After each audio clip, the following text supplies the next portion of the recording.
What is your weakest link in your personal cybersecurity? It could be your children. Here with advice on protecting yourself from the person who may also be the de facto tech guru of the family is Alexandra Samuel, a technology researcher and the author of Work Smarter with Social Media. Hi, Alexandra. Thanks so much for being with us. Thanks for having me, Tanya. So what kind of damage can children do, both inadvertently and on purpose? Well, there are a range of ways kids get into their parents' computers and phones and end up wreaking havoc. A very common one is that, children are curious. They'll download things. And of course, in the course of downloading what to them might seem like an innocent software program, a game, or maybe when they get a little older, something racier, they often can bring viruses along with them. Another way kids can do damage, of course, is by getting onto that Amazon account, making purchases with your credit card of something that they've wanted to buy but maybe couldn't get you to do for them.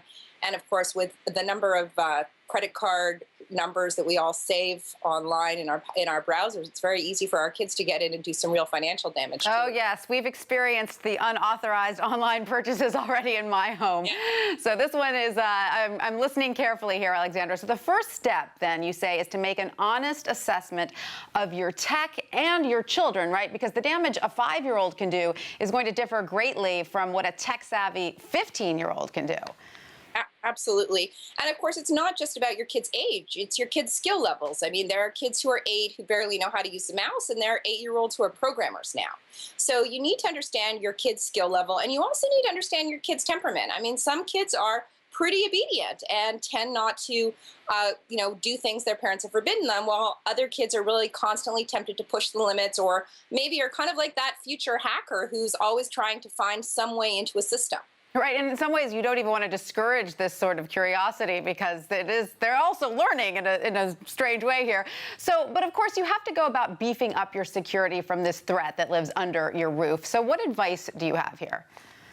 Well, I mean, the most important thing is passwords, right? You just can't let your kids have access to your passwords. And, of course, that's not just a matter of keeping one password secret. If you're using the same password on multiple websites, that's a vulnerability in general. So your best bet is to use a password manager, something like LastPass or 1Password, have unique passwords for every website you use, and make incredibly sure that the master password is something your child will never be able to guess, and that if you absolutely must write it down, which I shudder to think about, put it in a safety deposit box or maybe even at your office, but please don't leave it in the house where your kid can find it. And don't forget that your personal computer needs to be backed up by passwords, correct? You need to protect your files.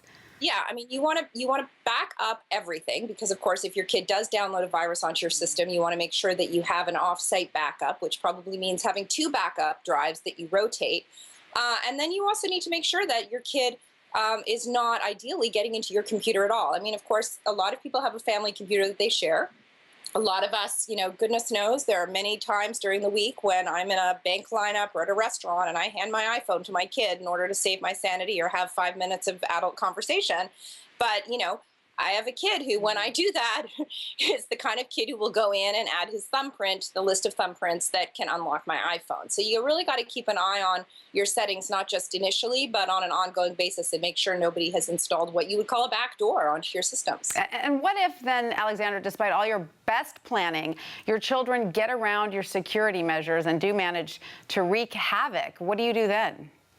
Well, I mean, it's always good to have the phone number of a data recovery company on hand. But I think what's even more important for us as parents is thinking about how we handle that with our kids. Because, this isn't a one-time incident. It's not like discovering one of your assistants has hacked your server. You can't fire your child.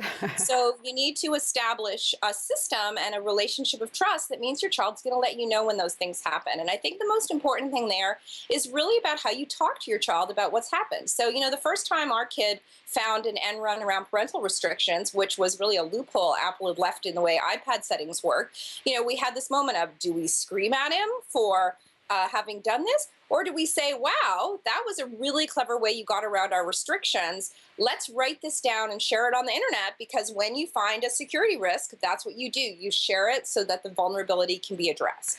And so, encourage your kids to share their breaches and share their exploits with you is actually the best way to make sure you know about your vulnerabilities for the future. Very clever. So they can actually maybe help you in the future keep your everything secure rather than be your biggest threat. Alexandra, thank you so much for that.